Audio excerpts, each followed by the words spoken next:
Distinguished guests, welcome back. We're starting our third and last session titled Democracy Experience in the World.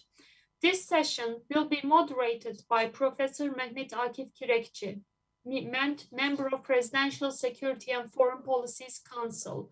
During this session, our speakers will be Rodrigo Montufar, former Deputy Foreign Minister of Guatemala, Professor Sami Al-Arian from Sabahattin Zaim University, Dr. Luay Safi from Georgetown University, and Liaquat Azam, the chairman of Mandela Foundation.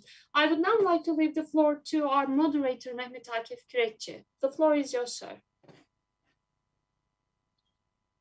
Thank you very much.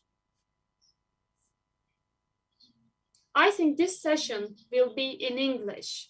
I would like to thank in Turkish, first of all, to our listeners, participants. I would like to thank the Director of Communications and the Director of Communications, Fahrettin Altun, for organizing this conference. Democracy will suffer from heavy blows unless people protect it and embrace it. Then the nations will lose and people will lose. So these pains of the past, which lessons can we draw from them? We need to remember to draw the necessary lessons from them.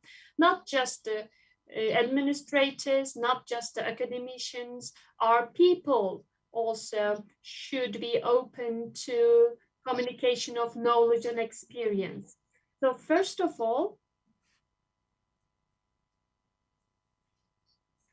I would like to commemorate the victims of May 27th coup and also those who suffered from it. I would like to express my sincere sympathies and would like to say that we are doing everything we can to prevent it from happening again.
That a lot of scholars around the world in universities study the last, but not the least, examples that we have witnessed was the process which started with the Arab Spring phenomenon in and around Middle East and North Africa.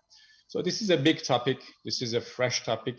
It's not going to go somewhere soon unless those who are pro-democracy, unless those who are for the people, with the people, stand up and seize the moment for democracy. All right, we have valuable speakers. We have 4 valuable speakers in this session. I'm going to give the floor to our first speaker, who is from Guatemala, former Minister of Foreign Affairs of Guatemala. And the title of his talk is, well, he's going to experience the democratic past and democratic experience of Guatemala with us today. We have 15 minutes for each of our speakers. Please go ahead, Mr. Dr. Rodrigo Montufar. The floor is yours.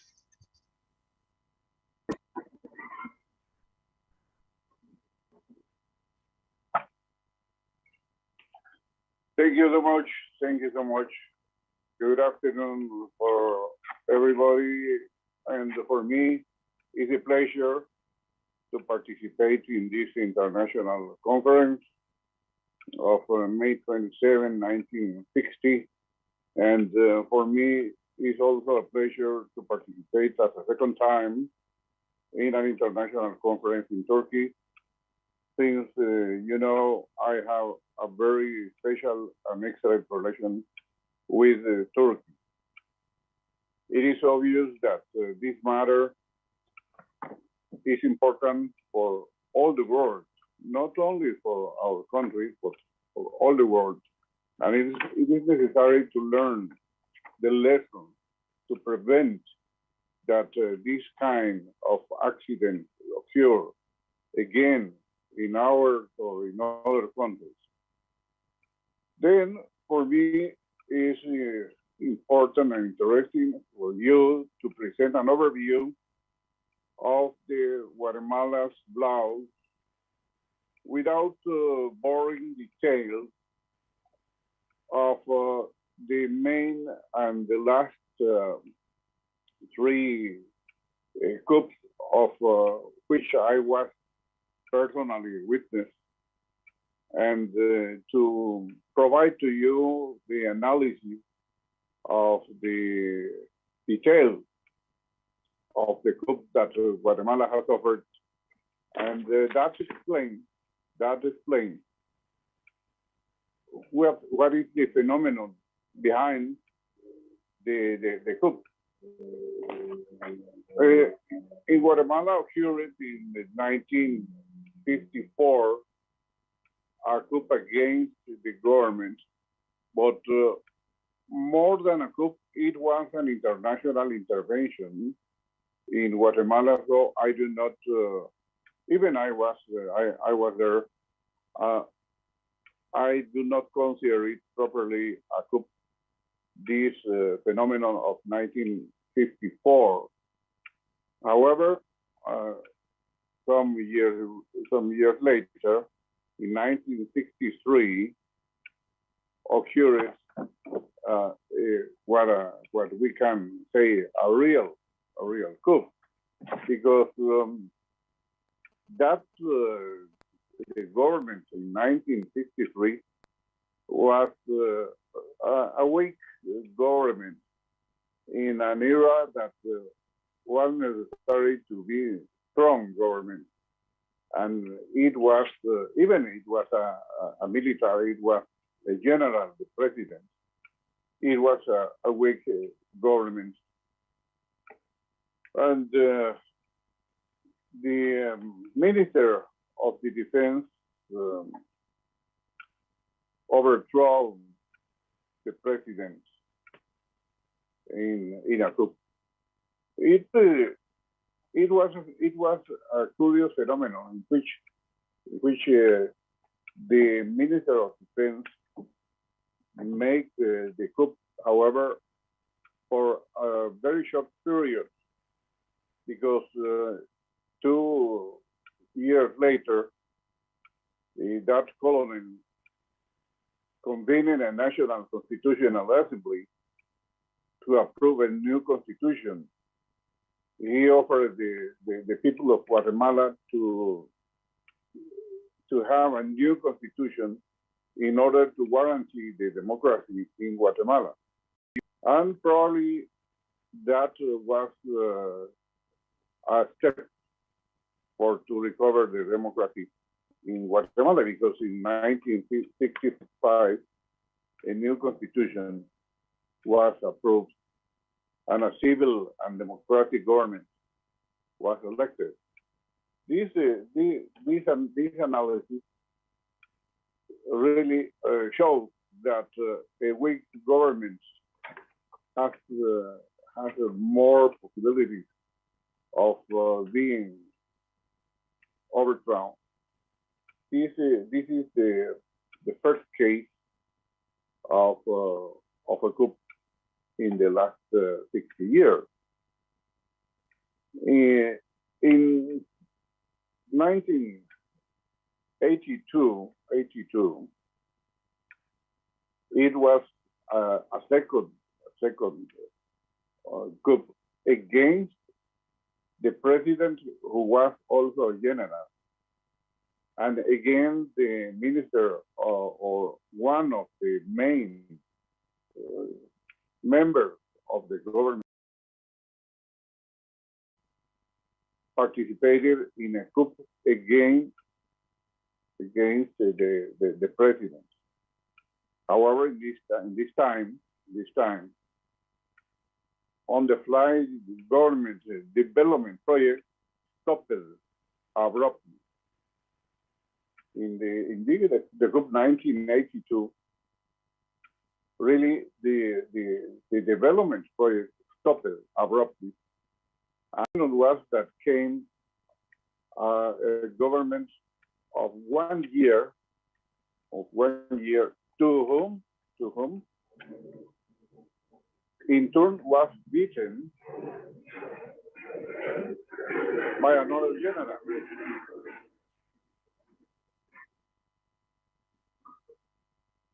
Who also provided a national constitutional assembly and approved a new constitution and returned the country to democracy. This was curious.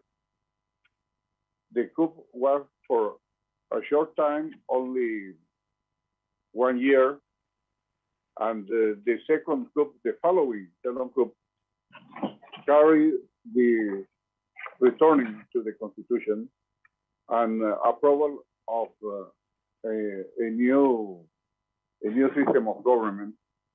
It was curious. It was curious that the coup really was for nothing. It was for nothing, because the main objective of the second coup was to return the country to the democracy, and it was returning. The conclusion about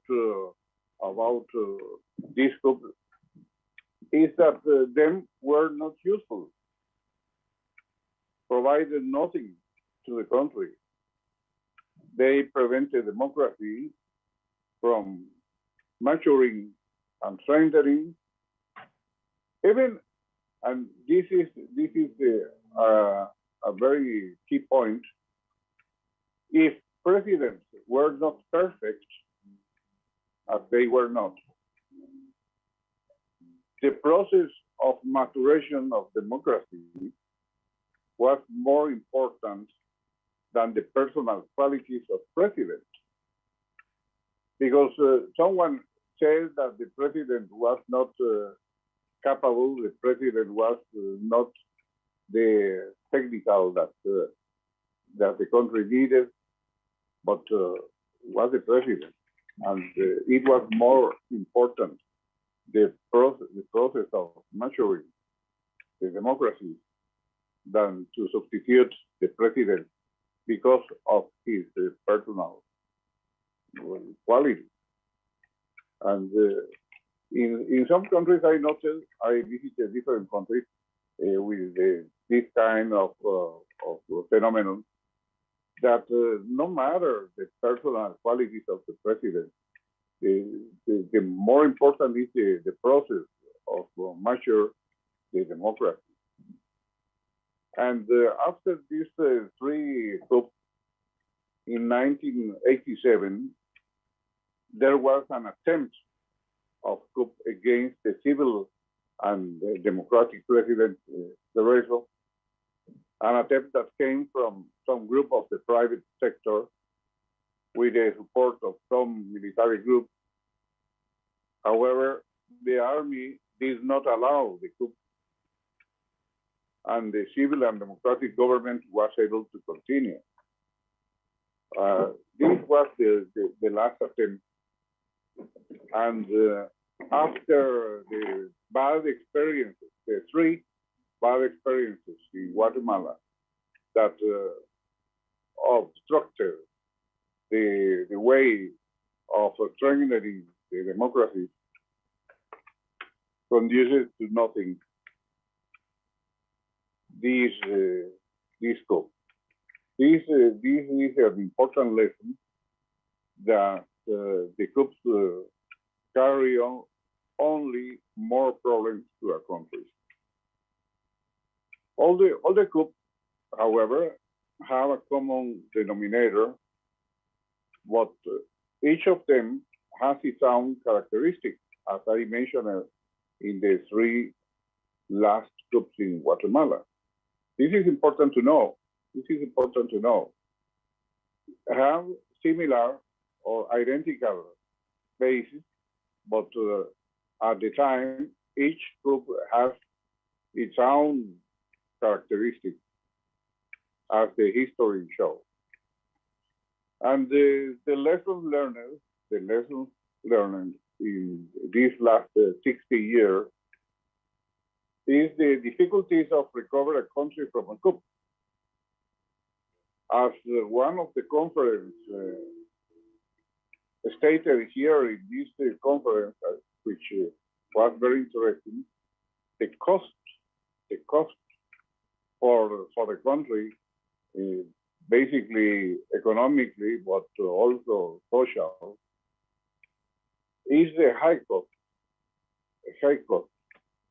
because the payment will be not in a moment. The payment of the cost will take a long time, many years. And the cost for the country will not always be evident, but the cost will be feeling along the time coming. One aspect of the recovery of the country is the resilience. All countries have political and social resilience. And for the government, it's important to prepare to consolidate the political and social resistance against the coup.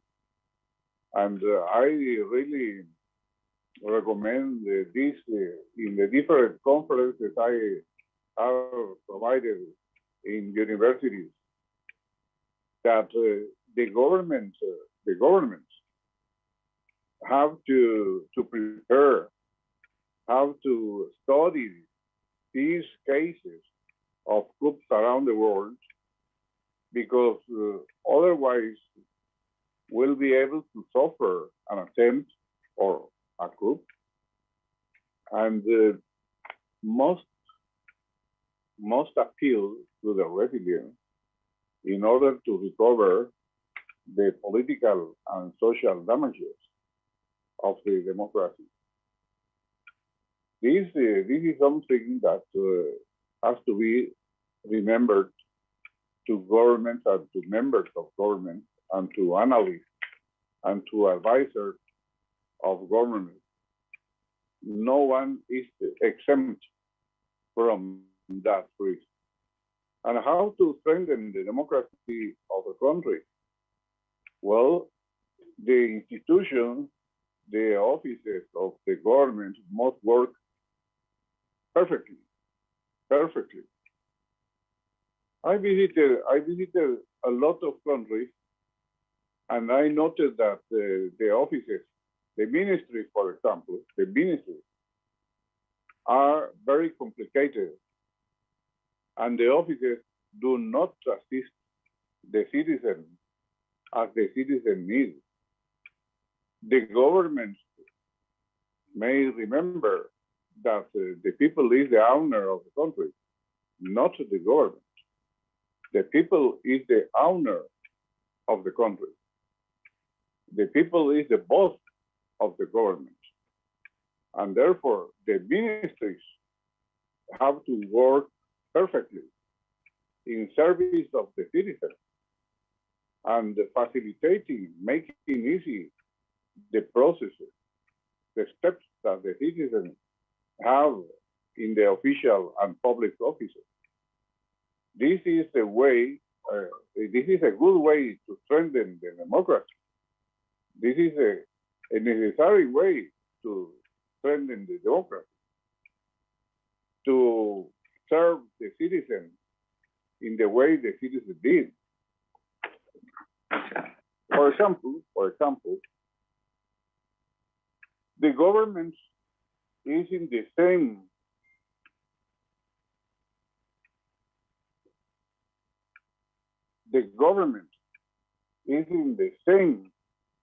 position than the citizens, not over the citizens. And then the people need to receive from the government all the services needed,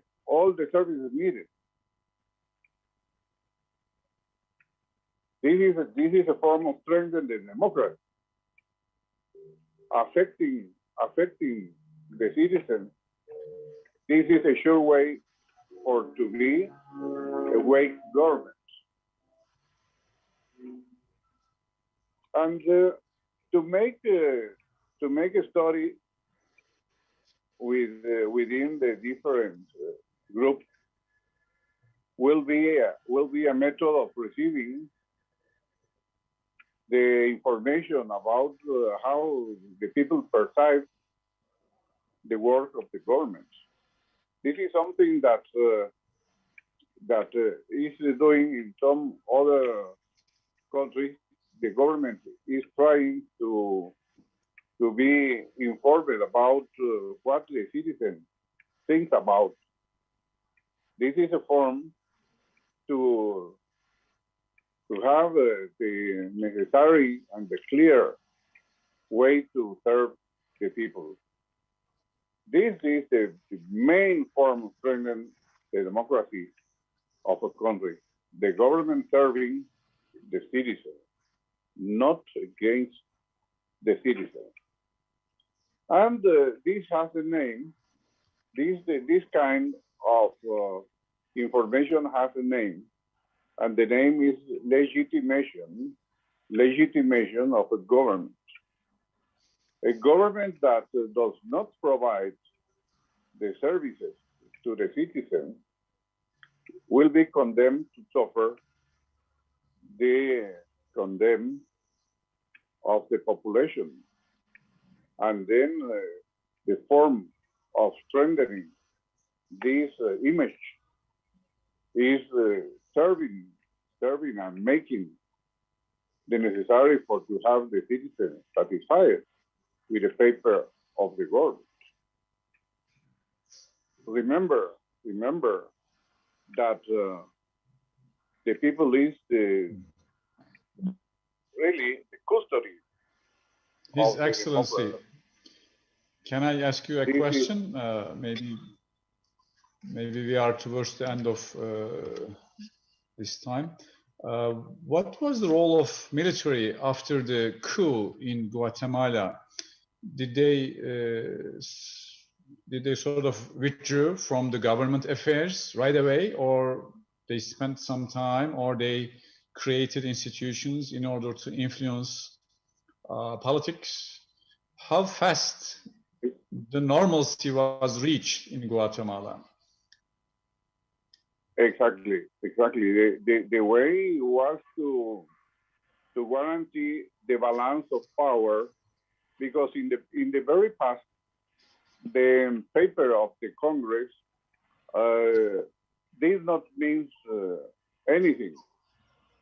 The paper of a Congress did not mean, because they remember that Latin America has have a lot of dictators, and then the people was accustomed to see the president as the owner of the country. After this coup as mentioned, the solution was to improve the paper of the Congress, of the Parliament, and up to date, this balance works quite well, because the Congress has the control of the main issues of the country, and the government is only the executive branch, and the judicial is resolving the judicial matter. This is the key result after a coup, suspending the balance of power.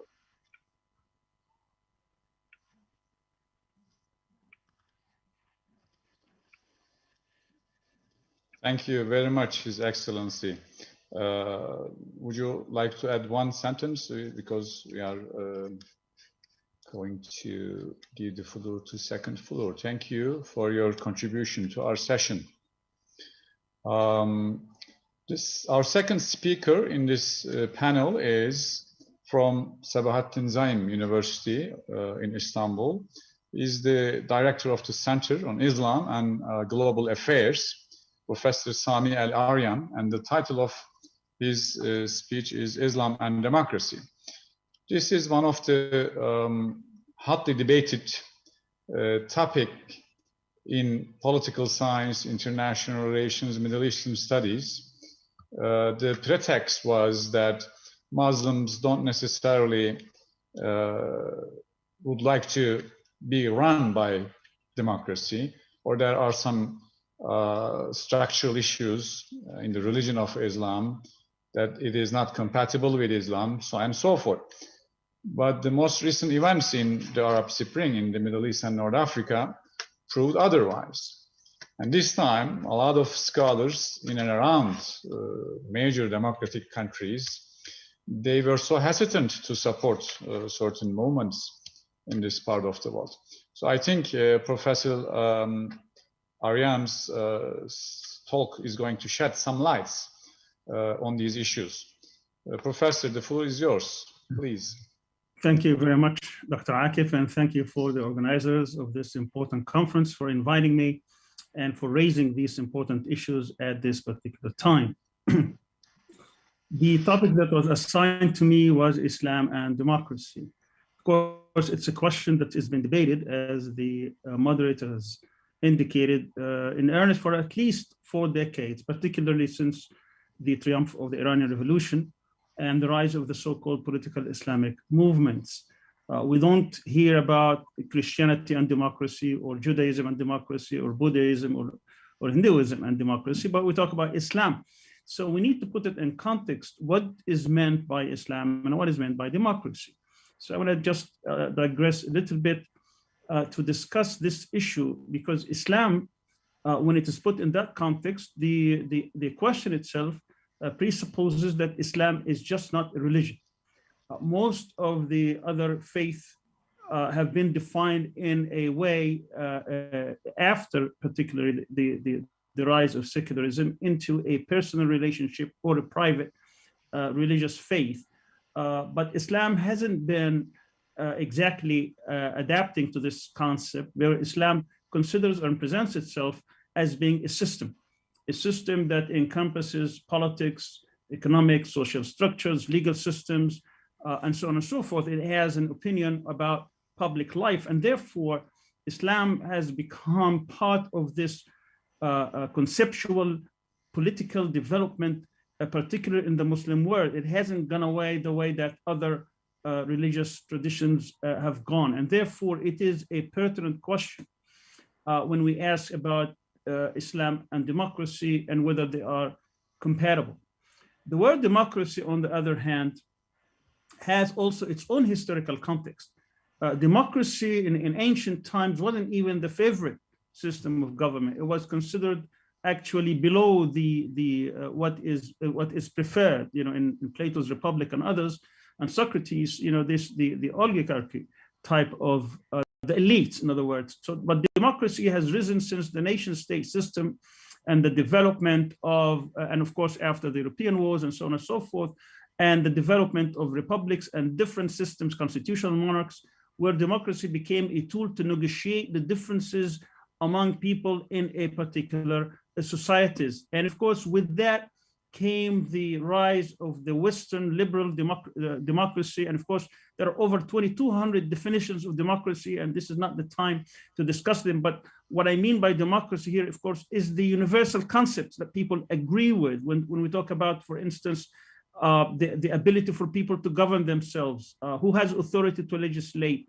to adjudicate laws, the questions about citizenship, about voting, and so on and so forth, freedom of press, freedom of expression, freedom to assemble, to form parties, to the peaceful transfer of power. All these associations with the concept of democracy is what I mean. I do not mean the historical experience, because it has its own connotation, and historical experiences sometimes would work in certain cultures, while they may not work in other cultures because of different traditions that have been developed. And therefore, I want to confine myself just to this notion of democratic values.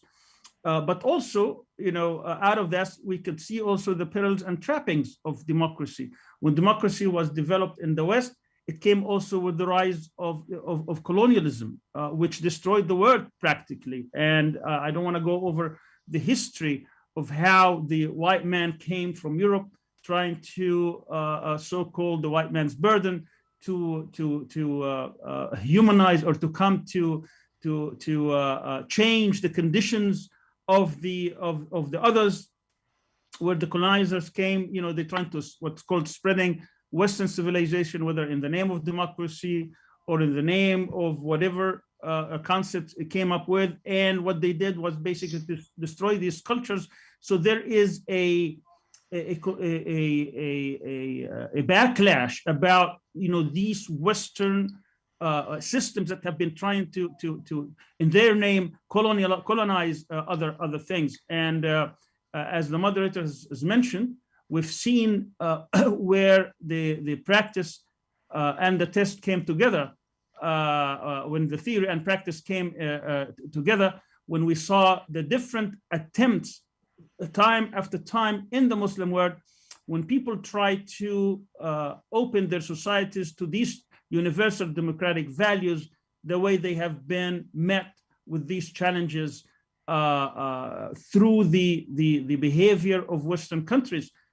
Because we have to understand, and I believe the audience here truly understand, that democracy is also used as a tool to dominate and control, not just as an avenue for people to express themselves.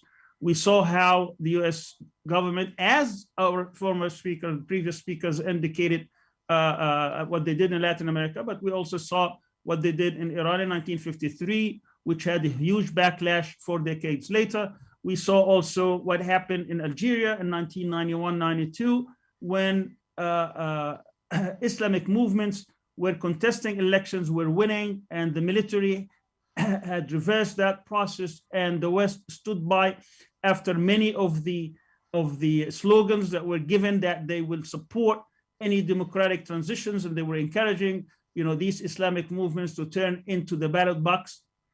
We saw it happen in Hamas in 2006 in Palestine, when it won elections, and how they were boycotted, and they're still boycotting it today after 15 years. After 15 years, still they haven't been allowed either to become a political actor or even to be accepted as a winner of a free and fair elections.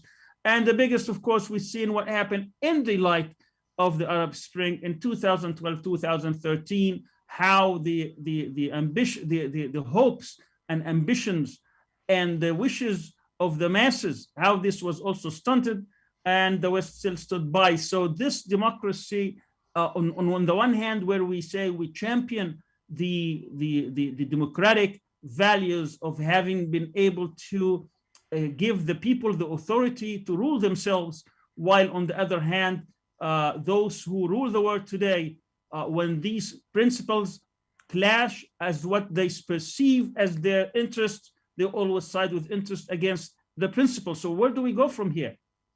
Well, first, let me back up a bit, as I started my talk saying that Islam is not just a religion, and therefore that question of is Islam compatible with democracy is a very pertinent question. If we go back to the origins of Islam, we find that many of the concepts that we associate with democratic values, the fact that sovereignty is not in the hands of the few or in the hands of the monarch, or the question of freedom, who gives freedom and who confers freedom, or the question of justice and social justice, or the question of who has the authority. Is it the people or is it the rulers? And in this case, you will find in Islam that it has given the answer clearly from the very beginning, that the concept of the ummah, the sovereignty of the ummah, is beyond the sovereignty of the person. We saw in the early days of Islam, after the death of the Prophet, the first 4 caliphs, what's called the right-guided caliphs, that this was the choice or the election of the ruler was in the hands of the people. They have different modes of selecting that, but the principle was established. It was established that the people have a say in choosing their ruler, and that ruler does not have an open contract, but there is a social contract actually, by which we call it the bay'ah and shura, the consultation and the giving of allegiance, where there is it's conditional. It's conditional on him following a set of rules. There is a rule of law that he has to follow, which is a basic tenet of what democracy is about. When we look at also, could people take away that allegiance, take away that restore back their sovereignty to them? And the answer is very clearly, and it happened actually in history, where a ruler would go astray and people will start to rise up, which is a legitimate rising up against a tyrant and despotism. What happened, of course, is that with the colonialist experience, and I didn't want to go through the Islamic experience because obviously then we found people rulers such as the different dynasties that were established through Islamic history, that they deviated from this concept. But it is grounded. The universal values of what we consider today as democracy, they are ingrained in Islamic literature, in Islamic civilization. I don't have time to go over them one by one, but they are clearly there and they have been debated and they have been proven. And of course, there are other experiences also that we can point out. They are successful ones, like Umar ibn al-Aziz, who came also within the Umayyad dynasty, and he returned back the sovereignty to the people. At any rate, when we look at what happens today, is that we have to put this in context.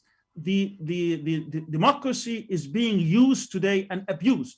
And certainly, I don't want to be abused by those who call for democracy in order to colonize us and to integrate into an unfair system around the world so that they can control us and dominate us.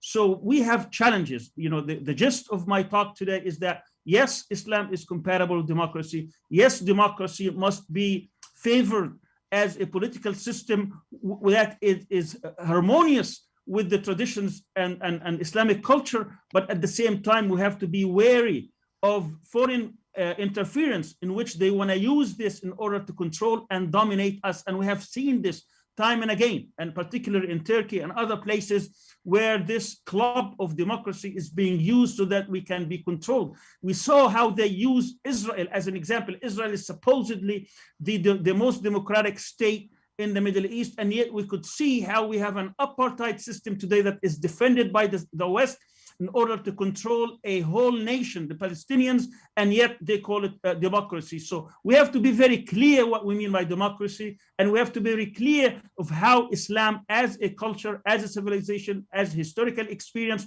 is very much compatible with democracy, and we need to establish these facts and then work toward what do we mean by having democracy within Islamic cultures, within Islamic nations. And with that, I want to conclude by saying that the experience that we saw in the past 15 years or so, since the rise of the Islamic movement, but particularly since the Arab Spring movements, we saw that when we talk about democracy, it has to come in the context of independence. If we do not have independence, and if we do not have clear ideas of how democracy is going to be applied in our own societies, where the challenges of civil-military relations is front and center, that we cannot compromise with this. You cannot compromise with the military, who are pretty much their interest allied with foreigners to control the fate of the people. And therefore, we have to establish a clear path towards the restructuring of civil-military relations in the countries where the militaries are supreme, as we have seen in some of the countries of the Arab Spring. In addition, we also saw those oligarchs, those capitalists, those business people, tycoons, who have aligned themselves also with outside powers in order to control the destiny of nations. We've seen this, how they weakened this class of people. They have weakened Tunisian democracy, and how Tunisia, because of its difficult circumstances, is not able actually to rise and present itself as a successful Arab Spring democratic transition to democracy. That's a problem. And then we have to see how we can strengthen this. And I believe that with the Turkish experience and with other experiences, we need to look deep into how we can strengthen democracy. And also, of course, Turkey is not a perfect example. It has its own problems that we have to look into. But one success, at least, was the failure of the 2016 coup, in which the military was able to be put back in its place. And that's a great success. And we have to see how we can learn from this experience and how we can make sure it doesn't repeat again.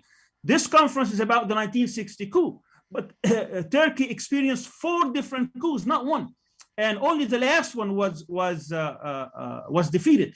And therefore, we're always under this threat of how democracy is going to function properly. And because if you don't have real independence, if you do not have real power in the people, in the institutions, again, from the historical experience of Islamic history, we saw that the power was always reduced because civic society was very vibrant, was very strong. The ulama were the ones who were legislating. They were the classes by which the ruler will have to adhere to their rulings. We need to strengthen our civic society organizations, and we need to do that in a way that is going to spread throughout, through educations, through different systems, work systems, social structures, and then try to integrate all the different values within society, because democracy is not just at the political level. Democracy and democratic values have to be at all structures, at all levels, from the individual to the family, to the organization, to the school, to the whole society. You feel that you're always decision-making is part of this, not just given to the few. Let me stop here, and then we can answer any questions you may have. Thank you very much. Thank you very much, Professor Sami Al-Aryan. We have a lot of things to discuss. Perhaps panels, conferences like this, the numbers of which should be multiplied by hundreds. What I can see is that the will in Muslim societies, the will for democracy is there, but what is hampering that will to profess itself in form of democracy, in form of the will of people, which would reflect to governments, I think needs to be studied a lot. One of the things I want to mention here is a very interesting notion in the history of Islam is, I think, two notions are very critical that you should from time to time highlight. One of which is that the electoral process, right after the Prophet Muhammad passed away, this is happening in 632, for God's sake. People got together in whatever format that might be. They debated who to lead, who should lead the community. This is incredible. I mean, given the context, given the years, given the the environment, what's going on at that time around the world. 2, the rule of law. I think even under certain sultanates, certain kingdoms in the past, the rule of law, the reference to the law is something very big, very important, very prominent, that any modern debate today in democracy should take that as a historical reference. I think these two notions, as far as I'm concerned, are very important references for modern society to profess itself in a very democratic way. Thank you, Professor.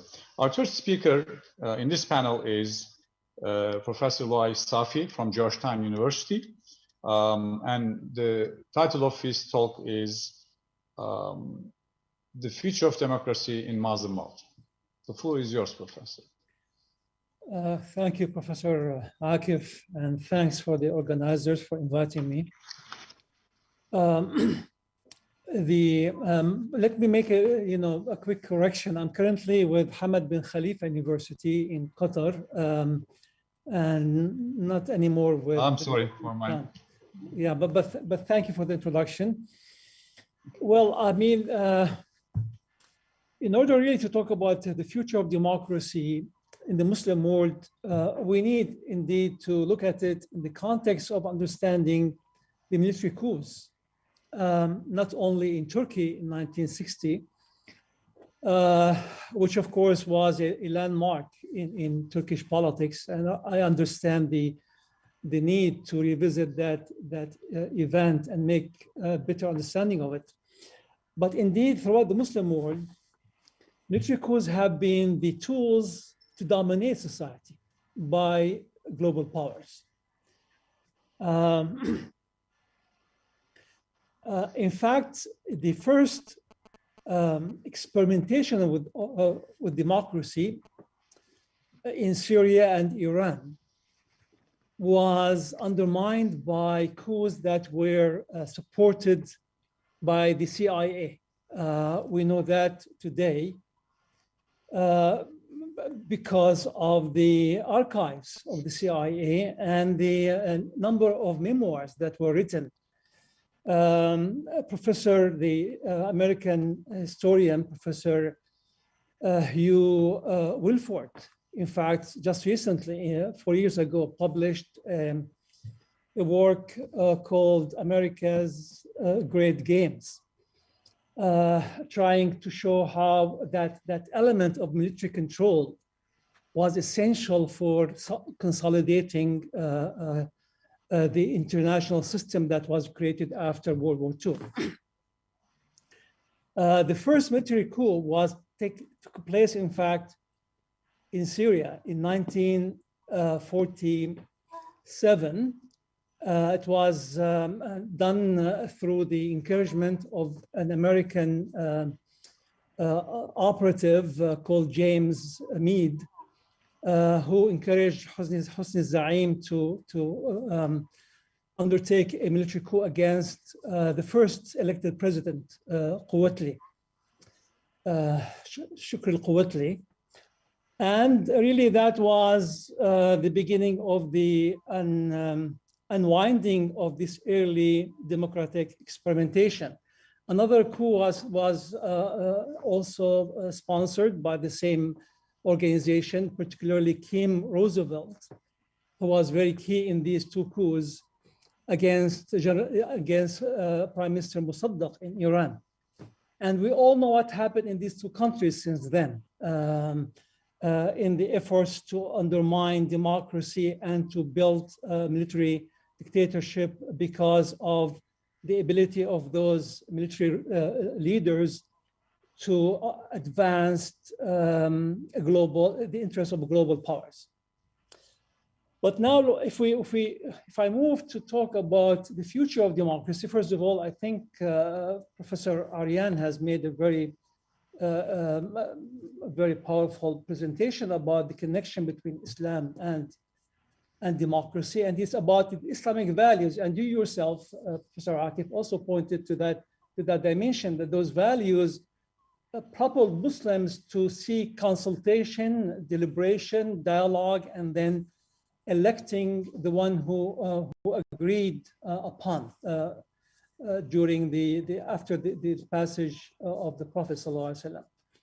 So since values are central to our thinking about the future, I think I would like to talk about the connection between political accountability and public ethics, because I feel this is very important for the future. Now, we all know that the early push by secularist military regimes, really, even when they were elected, as in Turkey, the military was always behind those elections, and they would intervene to prevent any force that is not deemed as sort of responsive to the directives of of the military powers, and of course the directives of their handlers. Every military coup that has taken place in the Muslim world has been immediately supported by Western powers, Western democracies, without hesitation, except those few examples where the rulers or the military leaders were defiant against the West. As long as you are willing to play the game, then you'll get the support. Hugh Wingfield, in fact, quoted CIA sources that the coup d'etat that was that took place in Syria was used as a model that was repeated all over the world. Now, we don't know really, this is the only documented case in Syria and in Iran, but we all suspect by looking at how those coups took place in South America and Central America, we could see that maybe the same model was repeated time and again. What's happening in the Muslim world today is a deep realization of the importance of democracy as a principle of consultative government that is responsive to the population, to the people, and accountable to them. The accountability dimension is central and very interesting. You know, those who stood against all the military coups were really ordinary Muslims. They were not the intellectuals, unfortunately, but ordinary Muslims whose values told them, whose values that was formed under the monotheistic principles, you know, the principles of Islamic values. And of course, these are monotheistic values of equality, of justice, of the right of people to hold rulers accountable. So they took really the first push against this military coups, but fortunately the disparity of power allowed the regime, the military regimes to control. But gradually over the last, I would say 40 years, many intellectuals in the Muslim world started to argue and try to ground democratic values in Islamic traditions. So the emphasis on consultation or shura, the emphasis on equality, the emphasis on accountability of the rulers, and how democracy can help the population of holding their public officials accountable.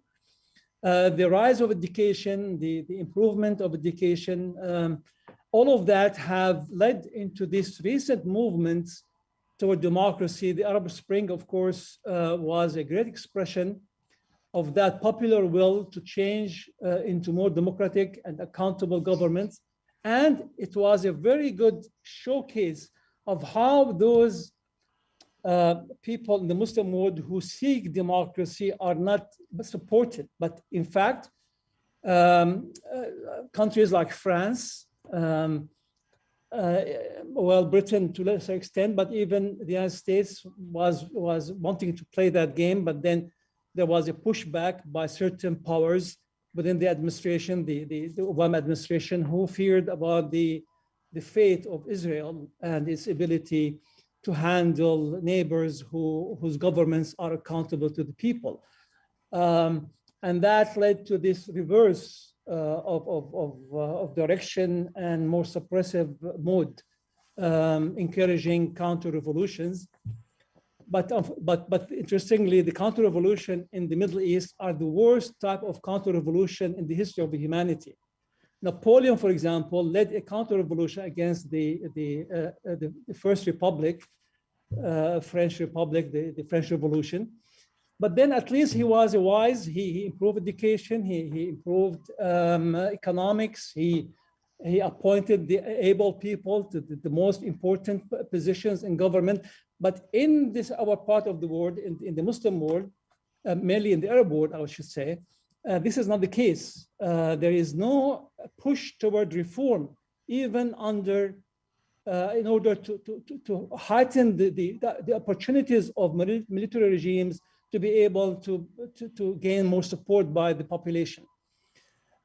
Now, where did that take us to in terms of the future? I think there are two main challenges that the Muslim world is going to face, and it's currently facing. One has to do with the need to improve education in general, and particularly religious education, and trying to once again bring out the religious values, like in Islam, in Christianity, in fact, as well, in all monotheistic traditions, values are at the center of religious experience. But unfortunately, in the Muslim world, these have been given backseat. And what we see that within the religious circle, the emphasis is on rituals and ritualistic aspect of the faith. While that is important aspect of faith, but then also values are as important, if not more important, because without those values, society would collapse and then corruption will become widespread. So improving education, religious education is central, and bringing the ethical aspect of religious experience. And then another dimension we need really to focus on is how to balance between the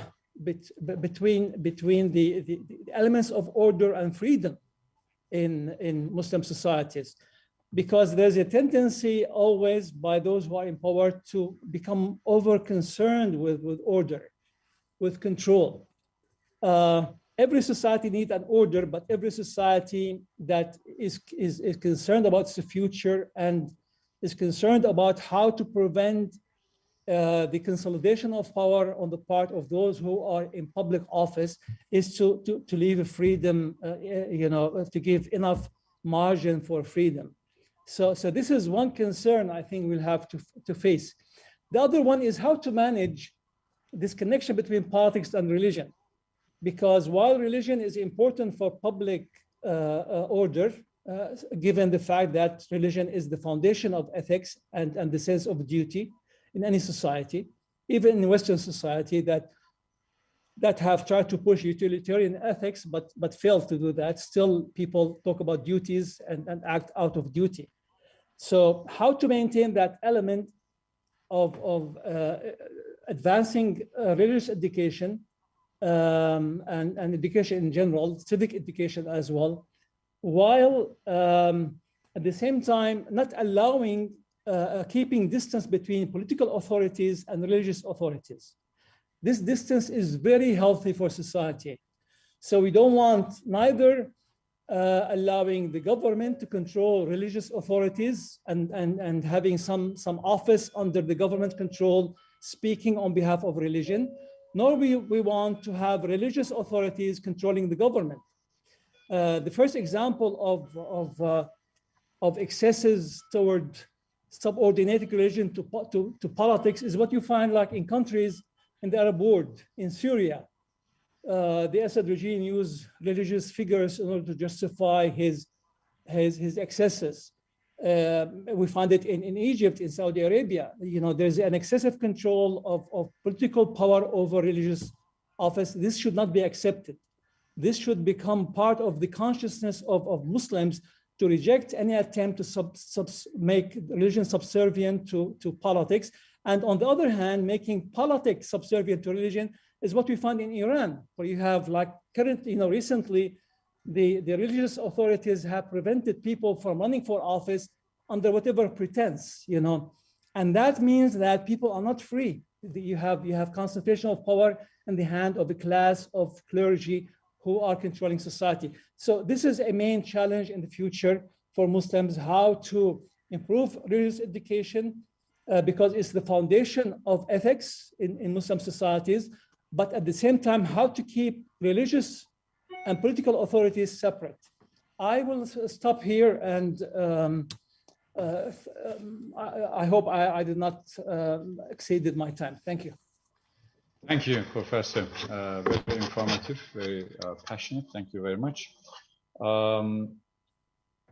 Our fourth speaker in this panel is the head of the Mandela Foundation from South Africa.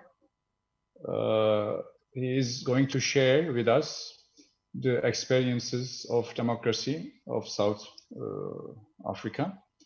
That's another country who had been through a lot, and I think those experiences will shed many lights in our understanding of how democracy works when the forces of anti-democratic powers are in place. The floor is yours, Dr. Liaquat Azam. Go ahead. Okay. Right. Excellent. Good day to our esteemed host and panelists. As we commemorate this day, the 27th of May, and the coup that occurred in 1960, we'd like to remember those that lost their lives, such as His Excellency Prime Minister Adnan Mandela and the other politicians who sacrificed their lives for the values and for their people. We as South Africans, I mean, the work I do within the Mandela Foundation is continuing the legacy of the leadership of Nelson Mandela, specifically in social justice, human rights, advocating dignity and equality and freedom for all. So the work, it's really, thank you for the opportunity to share our views, our experience in South Africa in terms of apartheid and oppression, as well as the importance of democracy and how we deal with it. My presentation, or really my talk, would focus on the following. The first is really setting a bit of a background. As we know, South Africa within an African context, a bit of a wider context, was that Africa, as we know, has been colonized and has underwent various, over a period of time, a succession of efforts of colonization. And South Africa was one of those countries which for over 3.5 centuries was under colonization and apartheid for 4.5 decades. And so due to that, we were able to, we had to deal with the effects of colonization. This year, Africa generally governance was around, Africa was led by kingdoms and empires. We had emperors and kings and queens that led the continent. These leaders were accountable to the people, and they ensured the sustainability of the empires because they wanted to ensure that their kingdom or empire would continue. Once the shift was made to an elected societies that were, basically based on the veto and selection of people through the voting process and through elections, then we saw a shift towards democracy that was based on legislation. South Africa, but of more background in terms, based on the colonial rule and the impacts thereof. The country had to deal with a number of issues, the diversity firstly, and given that we are called a rainbow nation, a country that is based on various races, creeds, religions, and basic cultures that have come together under the leadership of Nelson Mandela. As we know, Nelson Mandela spent 26 years in prison, and because of what he stood for, and the importance of sacrifice amongst our leaders. And we're also celebrating this year. It's 125 years since the Great Battle of Adwa, which was, as we know, in 1896, Emperor Metternich, who defeated the Italians. And that began a series of continent to liberate people from colonization and oppression. And South Africa, as you know, was liberated in 1994 and under the leadership of Nelson Mandela. What is key? I would now focus really around the liberation movement. The movement was really led by the African National Congress, and the parties was to stand up against it. The focus was really around, there was an issue around the struggle, and there were 4 pillars to the struggle. It was armed resistance, because they had to deal with the military, they had to deal with the force of the oppressed government. There was underground work, where work was being done underground. The international solidarity through the Pan-African and other partners such as Palestine and others. and mass mobilization of the people. Because really this is where active citizenry was really important for us to be able to take our power back as South Africans. Through this process, the apartheid regime was overthrown, and in February 1990, the ANC, the African National Congress, and all other outlawed organizations were legalized. Nelson Mandela was released from prison. This led to our first democratic elections in 1994. But this journey was not an easy one. You know, Nelson Mandela said it was a long walk to freedom. And this journey was fraught with many perils, such as the division. Firstly, we had to unite a society that was divided on many fronts. Some of it was tribal, so there was within South Africa, we have two major, very powerful tribes, the Xhosa and the Zulu tribe. And the Inkatha Freedom Party represented largely the interests of the Zulu people. And Nelson Mandela had to reconcile between being a Xhosa, had to reconcile, but as the president of the ANC, bring together these parties and these tribes as we led up to our first elections. Our country was also on the brink of a civil war in 1994, just before the elections, when one of our leaders Chris Hani was assassinated. And Nelson Mandela then spoke on very much about discipline, how we as a nation had to stand together and overlook and really draw courage and manage the emotions, but be able to look at what was greater at stake, which was really our liberation as a nation. And fortunately, the people took the option of peace and reconciliation under the leadership of Nelson Mandela. This transition then began, where we then had to essentially set up through legislation, firstly to de-legislate, the rules that have been there and the culture and that has been ingrained in the psyche of people had to be shifted. There was huge transformation. There was a number of issues that people had to deal with across in terms of that.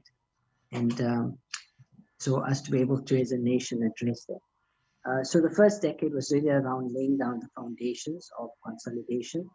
And Nelson Mandela, being the person that he was, he had the character and he had the personality where he was able to embrace all people. He saw unity in diversity, and he began a process of not just working with the oppressor, those who were ready to have him killed or executed, but he also worked with, gave people a sense of recognition, to recognize that we are all one, that we are as humanity, we share a common values, we share a common destiny, and as a nation. So and he used this, and one was through our constitution, which is recognized as one of the most progressive in the world and enjoys high acclaim internationally. The constitution, the preamble to our constitution, it states to heal the divisions of the past and establish a society on democratic values, social justice, and fundamental human rights. And that has really been the basis. It's to improve the quality of life of all citizens and the potential of each person, and to lay the foundations for a democratic and open society based on the will of the people, where every citizen is equally protected by the law. And then to build a united and democratic South Africa that takes its place, rightful place in the family of nations.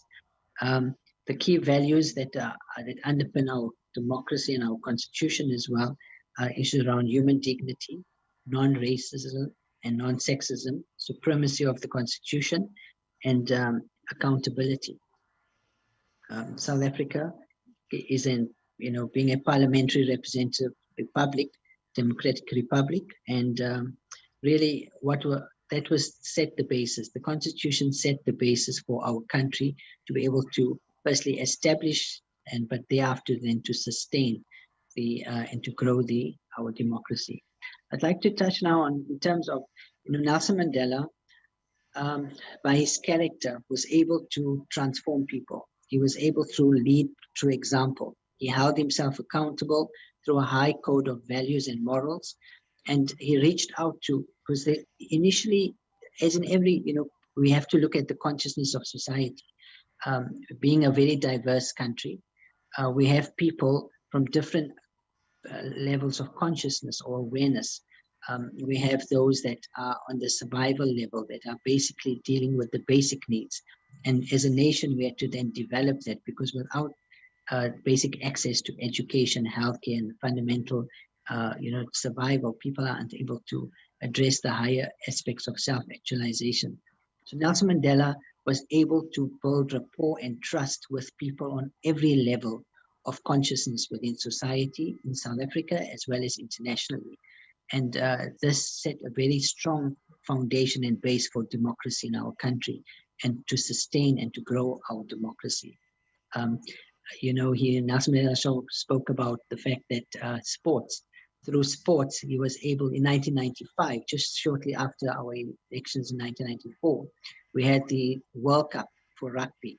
And rugby was the sport of the oppressor. It was a sport in South Africa that blacks were not allowed to participate in, and that was being held, it was solely reserved for whites and the oppressors.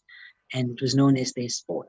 Nelson Mandela embraced that. He attended it and he celebrated with the captain of the team, and to show solidarity that we are one. And there was a resounding, when he walked off that stadium, everyone was applauding him. There was Nelson. So it showed leadership is very important to unite a country, to be able to heal the divide, to be able to make everyone feel safe and respected, and to know that their needs and their values and what is important to them will be honored, and that will be maintained with equality and fairness and justice.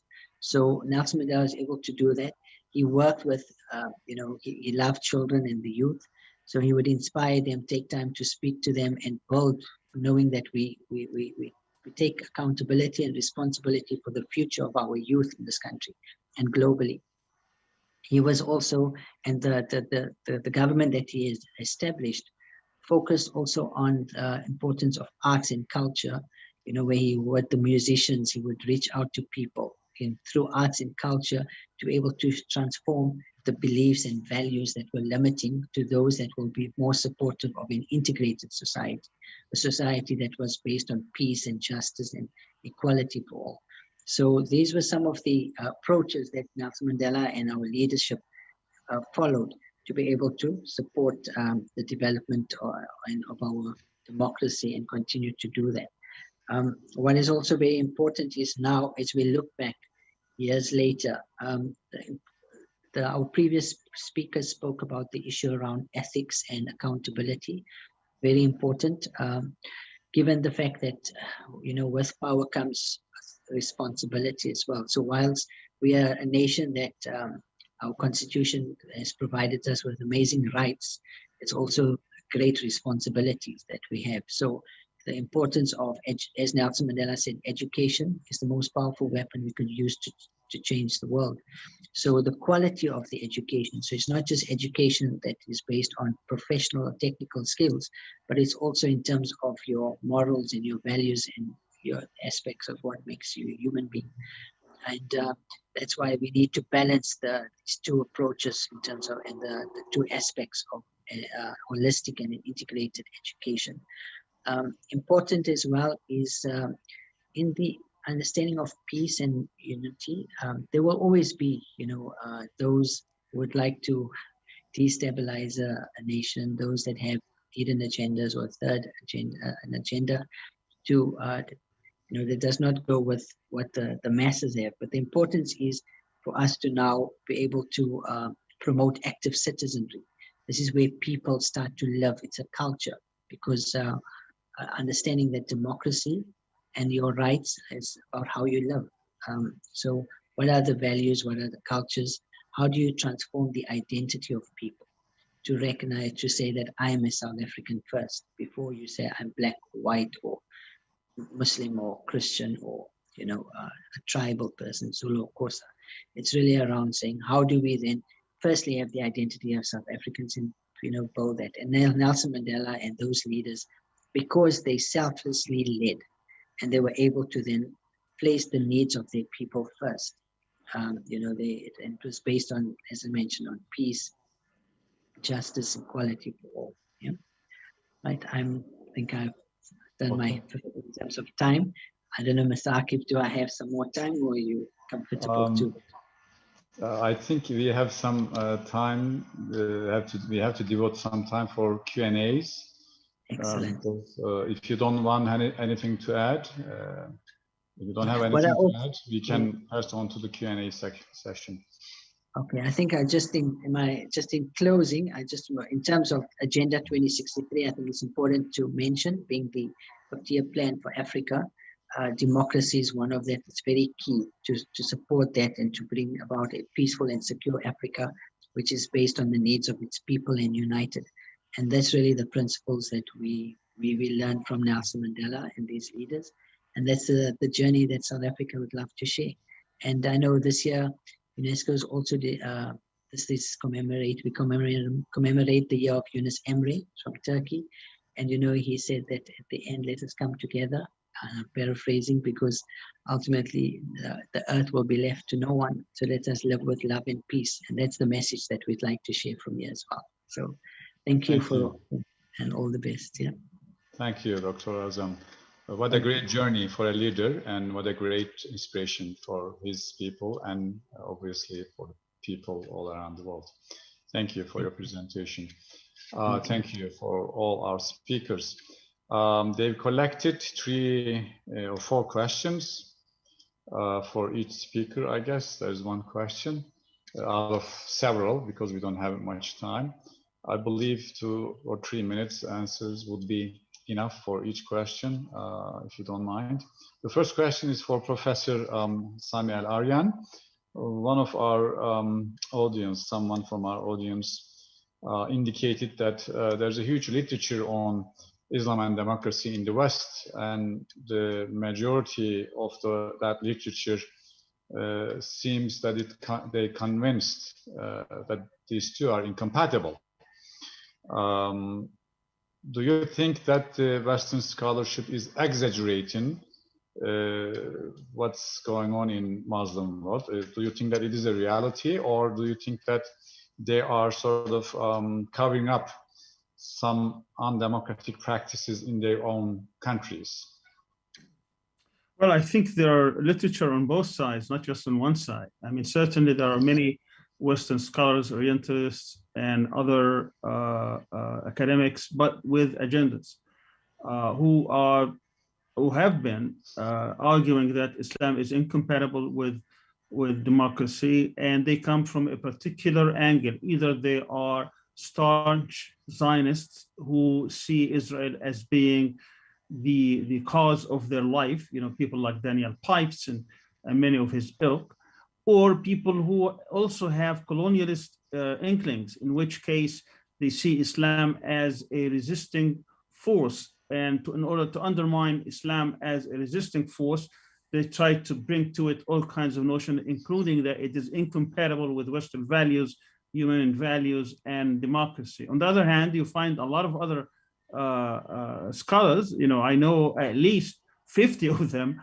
we invited them to many conferences in the United States when I was living there, in which they see exactly the opposite. And that literature actually today is much more, it's on a firmer ground than the others, and it's much more widely read and widely used in university settings than the other literature, but certainly it does exist. The problem is not academics. The problem is not really the convincing of the academic elites. It's more with the policymakers who also always, or almost always, tilt towards the colonialist, the conservative, those like the Samuel Huntingtons of the world, in which they see the world of Islam as being a threat. And that, of course, comes from their experience, because indeed Islam has been very difficult to govern in many parts of the world. I mean, we saw just in Afghanistan a very backward, by the Western standards, a very backward society, a society that lacks in every single field: education, healthcare, economics, you name it. Yet they have been resisting American hegemony now for 20 years. And yet they haven't been able to bring them to their knees. In fact, they are negotiating today with their arch enemies in order to withdraw. We saw what happened to them in Iraq, this huge fiasco that happened. We saw them in many parts of the world. So Islam does play a role, and in every part of resistance, Islam played a great role, even against the Soviet Union back in the 80s. So those people who come from a geopolitical point of view, in which they see the word of Islam now as is a bygone era, as a word that has been fragmented, the word that is there for the taking, that they can actually dominate it and control it. But they see this force that comes back and again in order to resist that influence, that hegemony, that control, that colonization process. We see it today, even in Palestine. You know, just a few days ago, we saw how a state that is armed to the hilt wasn't able even to defeat people who have been resisting just because they believe in their cause, they believe in the justness of their cause, and therefore it wasn't able to bring them down. And the main reason, again, is because Islam gives this spiritual power to the people in order to resist, because they don't think of defeat and victory in terms of interests and in terms of calculations. They see victory or martyrdom. That's what Islam gives them, this spiritual power that gives them this power of resistance that is lacking in other parts of ideologies. Thank you, Professor, for your answer. The second question is for His Excellency Montufar. One of the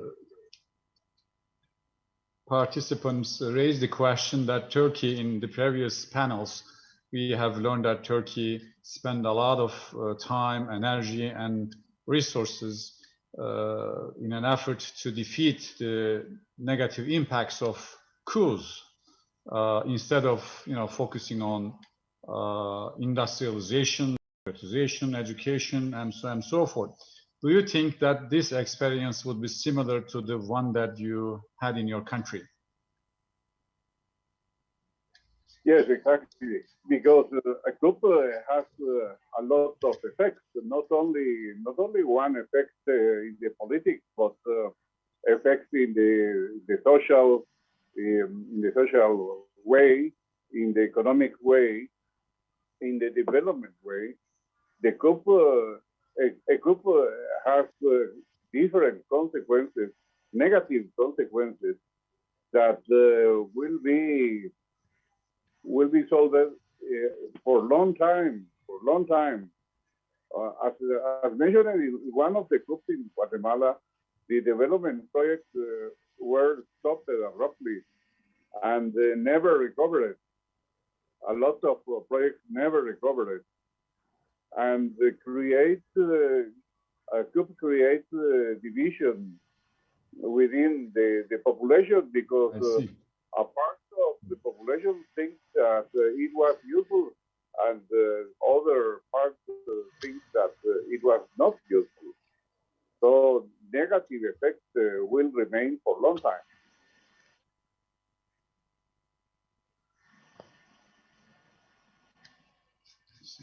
Thank you, His Excellency. The third question is for Professor Waisafi. The question is that is it possible for Muslim countries to get organized and increase the consciousness of democracy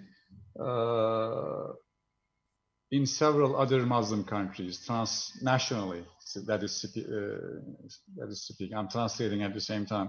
So, is it possible that can Muslims get organized around certain ideas or institutions in an effort to increase the consciousness for democracy? It is definitely possible, but that would first require the empowerment of civil society. Civil society in the Muslim world today is weak. It used to be the most powerful segment of society. And so it is difficult for states that does not have enough interaction within its own populations really to have meaningful collaboration.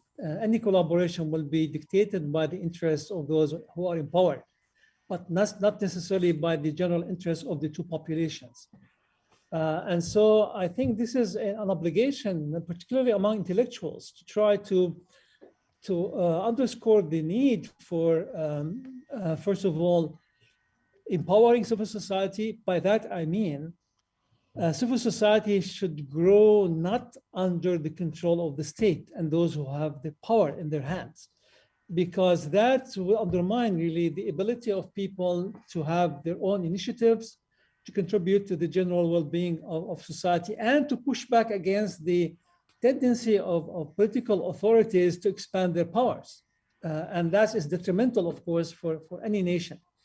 So yeah, I think, and so, you know, non-governmental organizations, whether they are concerned with issues of human rights or issues of culture or issues of education, this kind of interaction with people throughout the Muslim world among themselves to exchange views, to collaborate on projects that would help their respective countries, that will really be very powerful. It is really what the reason why Europe and the United States are powerful today, because of that collaboration. So that's a dimension we need to pay more attention to. Thank you, Professor. And the fourth and last question is directed towards Dr. Liaquat Azam. The question is that, is Nelson Mandela's legacy and struggle for democracy being taught in every school? And do you think that democracy through NGOs or through the system is stronger than it was decades ago in South Africa?